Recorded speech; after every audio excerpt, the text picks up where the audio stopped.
अशोक चौधरी पर जनसुराज पार्टी के मुखिया प्रशांत किशोर 200 करोड़ की जमीन खरीदने का आरोप लगाया है, तो जवाब तो अब नीतीश कुमार को भी देना चाहिए। हालांकि आज की तारीख में वो जवाब देने की स्थिति में नहीं है, यह दुनिया जानती है। भ्रष्टाचार के आरोपों में घिरे नीतीश के लाडले मंत्री अशोक कुमार सन्नाटे में हैं, मीडिया के सामने आने से कतरा रहे हैं। उन्हें समझ नहीं आ रहा है कि प्रशांत किशोर के दस्तावेजी सबूतों और बैंक अकाउंट के डिटेल के आधार पर लगाए गए आरोपों का क्या जवाब दें, कैसे जवाब दें।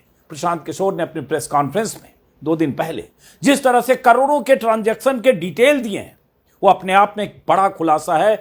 ऐसा खुलासा जिसकी जांच हो जाए तो अशोक चौधरी और उनके परिवार का बचना मुश्किल होगा, ऐसा प्रशांत किशोर कह रहे हैं। प्रशांत किशोर की इस प्रेस कॉन्फ्रेंस के बाद बिहार की राजनीति में हड़कंप मचा है।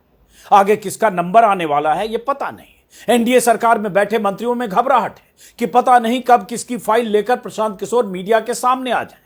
प्रशांत किशोर ने अपने खुलासे की शुरुआत कुछ दिन पहले, कहें तो लगभग 2-2.5 महीने पहले, सबसे पहले बिहार बीजेपी के मुखिया दिलीप जायसवाल से शुरू की थी और अब स्वास्थ्य मंत्री मंगल पांडे से लेकर उप मुख्यमंत्री सम्राट चौधरी और बीजेपी सांसद संजय जायसवाल की कुंडली खोल चुके हैं।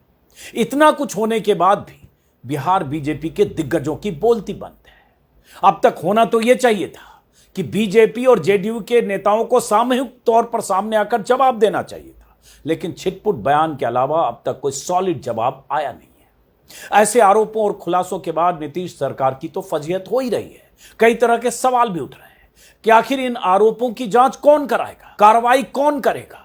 नीतीश कुमार के लिए भी कहा जा रहा है कि ऐसा नहीं हो सकता कि बतौर मुख्यमंत्री आप ईमानदार नेता की छवि का तमगा ओढ़कर बैठे रहें और आपकी सरकार के किसी मंत्री या उप मुख्यमंत्री पर आरोप लगें, आपके करीबी मंत्री पर करोड़ों की हेरा फेरी के आरोप लगते रहें। अगर मंत्री पर भ्रष्टाचार के आरोप लगे तो मुख्यमंत्री को या तो अपने मंत्री के खिलाफ कार्रवाई करनी चाहिए या फिर मंत्री और सरकार को सामने आकर पॉइंट टू पॉइंट जवाब देना चाहिए, लेकिन ऐसा हो नहीं रहा।